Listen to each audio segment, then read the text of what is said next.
Aduh, Mas Riko, Hmm? aku lagi sedih nih. Soalnya beberapa bulan terakhir aku selalu deketin cewek, tapi ujung-ujungnya selalu dapat penolakan nih, Mas. Hmm. Nah, kira-kira menurut Mas Riko, masalahnya ada di mana sih? Nah, masalahnya gini. Sekarang tak tanya, sampai nembak ceweknya nggak? Ya, pasti nembak sih, Mas. Kan buat status, buat Nah, kejelasan. itu. Masalahnya di situ. Ketika sampai nembak, misal sampai nembak ya, Mbak, aku sayang kamu nih, mau nggak jadi pacarku? Gitu kan? Betul. Biasanya kata-kata normalnya gitu. Ya entah ritualnya apa, kalian ngasih bunga, entah traktir makan, entah dikasih mobil, apapun lah. Intinya pertanyaan itu kan, kalian mau nggak jadi pacarku? Nah, itu membuat wanita, intinya kalian memberikan pilihan ke ceweknya, ya atau tidak. Ya kan? Dan otomatis kebanyakan dia akan memilih tidak, karena kalian ngasih pilihan. Ya kan? Berarti kalian itu salah kalian sendiri karena kalian nembak. Yang benar adalah kalian jangan pernah nembak. Oke, jangan pernah ngasih pilihannya ke cewek, ya atau tidaknya. Jadi kalau kalian suka dia dan ada lampu hijau nih. Nah, sebelumnya tak tanya, waktu sampai deket itu lampunya hijau kan? Ketika sampean tembak, tiba-tiba lampunya merah. Iya. Iya kan? Itu sih dari awal udah Hmm, oke, udah akrab, udah udah asik. akrab. Tiba-tiba masih tembak. Maaf, aku nggak bisa. Wah, Nah, gimana itu. ya, Mas ya? Karena sampean menembak. Nah, kalau posisi udah hijau, sampean tidak perlu nembak. Sampean cukup memposisikan diri sebagai pasangannya. Memposisikan diri sebagai pasangannya. Oke? Kira-kira apa yang dilakukan oleh pasangan terhadap pacarnya? Nah, itu yang perlu sampean lakukan.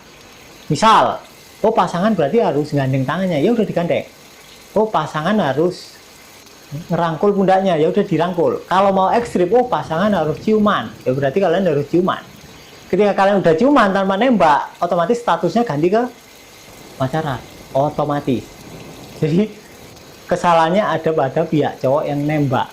Yang kalian perlukan adalah kalian bersandiwara seakan-akan kalian sudah jadi pacarnya. Otomatis otaknya terpengaruh si ceweknya. Nah ini ini cara yang agak-agak Iya sih, Mas. Tapi di akhir-akhir ini ya, itu banyak banget statement soal hubungan tanpa status tuh, yang kayak hmm, tadi mungkin Mas Riko contohkan. hmm, Cuma permasalahannya adalah, apakah kalau hubungan tanpa status seperti itu nggak jadi bumerang, Mas, di belakangnya? Contoh, ya kan kita nggak pacaran, statusnya bukan pacaran, kita hmm, cuma deket, ya meskipun hubungan kita kayak orang pacaran. hmm, Kemudian misalkan si oknum cowok selingkuh hmm, gitu, si cewek nggak berhak marah loh, karena kan hmm, tanpa status. Nah, hmm. itu gimana tuh? Jadi gini, setelah kalian jalan berulang kali dan si cowok udah memposisikan sebagai pacar, oke, otomatis ceweknya akan nanya dong, sebenarnya kita ini apa? Nah iya kan?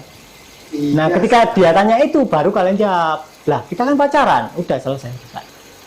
Oke, jadi orang bisa pacaran itu karena ada ketertarikan, kenyamanan, sama chemistry.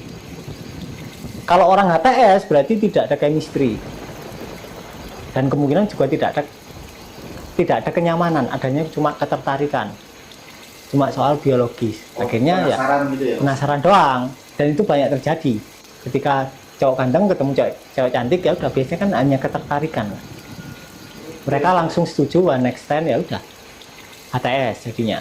Tapi kalau kalian sudah keluar berulang kali, kalian tidak melakukan apapun selama pertemuan sampai 3 kali, mungkin pertemuan keempat kalian cuman pasti berlanjut ke pacaran.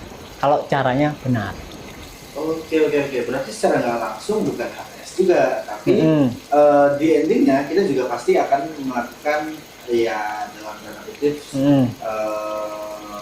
prosesi tembak menembak lah, Mm-mm. meskipun bukan secara langsung Mm-mm. ya. Ada ajakan dulu, Iya. ada pertanyaan dulu di depan, Iya. bukan ajakan. Mm-mm. Intinya Nah, biarkan kalau intinya biarkan si ceweknya nanya. Jangan kita yang nembak. Yang butuh kepastian aslinya kan ceweknya. Ketika sama sudah memposisikan diri sebagai pacarnya, loh kok gini? Nah, dia mulai nih cari kepastian otomatis. Oke, oke, oke. Berarti mau nggak mau kita jalanin dulu apa yang ada, yang bisa dijalanin. Kalau udah lampu hijau langsung terabas, jangan dirubah jadi lampu merah. Gitu ya. Kalau dia nyaman-nyaman aja kan ya berarti oke dong. Oke. Berarti sama-sama suka kan. Nah ketika udah sama-sama suka, terus sampai tembak, dia itu biasanya langsung ilfil. Karena sama ngasih pilihan. ya atau tidaknya ke si cewek. Dan padahal pilihan itu harusnya ada di sampean, bukan di ceweknya. Pasti langsung ilfil. Jadi kebanyakan temen cewekku cerita, dia itu suka banget sama ceweknya, sama cowoknya, dan dia itu mau jadian. Tapi ketika ditembak dia ilfil, akhirnya nggak jadi-jadian. Kebanyakan ini. Dari 10 orang, 9 orang cerita seperti itu. Jadi memang ritual penembakan ini sangat membuat ilfil kaum wanita. Memang. Nah, Mas, ini yang agak ekstrim sih. Kalau tadi kan kita tanpa bertanya atau tanpa nembak nih. Nah, ini yang agak ekstrim adalah tiba-tiba kita ngerasa dekat, ngerasa cocok, bukan lamaran yang dia, bukan lamaran, bukan pacaran yang diajak, tapi langsung lamaran. Nah, itu gimana tuh? Sama siapa yang ngajak? Cowoknya pasti ngajak. Ngajak. Nah, gini, kalau kalian baru kenal, baru kenal, dan itu biar orang bedakan antara orang yang pemikirannya open sama yang pemikirannya gak kuno. Kalau sampean mungkin sama cewek yang belum pernah pacaran sama sekali, mungkin bisa itu. Tapi kalau cewek yang sudah sering pacaran, sampean belum pacaran, baru deket sampean ngajak nikah, sampean dikira konyol. Gendeng wong iki, ngono kan pasti kan. Nah itu, sampean harus bisa memposisikan diri loh. Oh, cewekku ini gimana? Oh, dia nggak pernah pacaran dari dulu dan pinginnya nikah. Nah, dari karakternya kan kelihatan. Nah, sebenarnya harus bisa bergaul dan adaptasi sama dia. Intinya itu. Nah, tapi Mas Riko, ini kan bukannya riskan ya. Jadi contohnya ada cowok playboy nih, deketin cewek dan juga nyaman. Dan seolah-olah ada lampu hijau untuk menjalin hubungan. Nah, kalau sebagai cewek, itu untuk menangani hal seperti itu gimana ya? Misal cowoknya playboy gitu ya. Betul. Nah gini, kalau kalian cewek, kalian hanya akan bertemu dengan cowok yang selaras dengan diri kalian. Jadi kalau kalian ketemu playboy, ya berarti kalian kemungkinan besar ya hampir sama. Ataupun kalian mungkin punya trauma-trauma sehingga kalian harus bertemu playboy, sehingga playboy itu mampu memicu pendaman kalian untuk keluar ke permukaan. Artinya kalau memang identitas kalian sudah penuh cinta, kalian sudah mencintai diri kalian apa adanya, kemungkinan besar kalian nggak akan ketemu orang-orang seperti itu. Kalaupun ketemu, kalian juga nggak akan tertarik. Kalian hanya akan tertarik dengan yang sejenis, yang sudut pandangnya sama. Itu. Karena like attracts like. Sama kayak misal, intinya adalah orang akan bertemu dengan orang lain, di mana orang lain itu adalah pembawa pesan. Perannya adalah pembawa pesan, memicu pola pendaman yang ada di tubuh kita. Nah, kalau kita sudah nggak ada pendaman, identitasnya geser, ya kita tidak akan bertemu pembawa pesan lagi. Kita akan bertemu orang yang memang merayakan, bukan untuk membawa pesan. Nah, itu. Oke, Mas. Tapi kan kalau misalkan nih, prosesnya terlalu lama, tanpa status ini prosesnya terlalu lama, kira-kira sebagai cewek, masalah nggak sih kalau kita mempertanyakan sebuah status, bahkan itu kita dalam tanda kutip tidak nembak duluan gitu. Gimana ya? Nggak apa-apa, kalian yang cewek nembak duluan juga nggak apa-apa, nggak ada masalah. Kenapa kok di Indonesia cewek nggak boleh nembak duluan? Ya itu kan tradisi ya, nggak ada masalah ya. Cuma ketika kalian sudah senang, terus si cowok sudah memposisikan diri sebagai pacar, ya kemungkinan besar dia suka.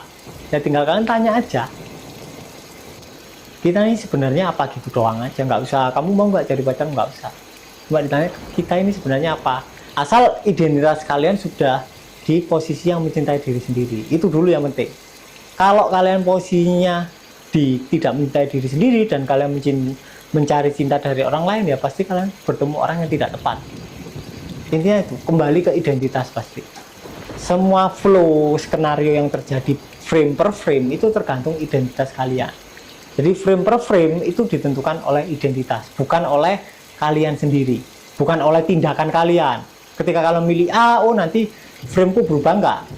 Kalian mau pilih A, B, C, D, framenya itu tetap. Tapi kalau kalian ganti identitas, ya framenya harus ganti, karena identitasnya ganti. Oke. Terima kasih Mas Riko buat masukannya. Sama-sama. Semoga di sini nggak dikalak lagi ya Mas ya.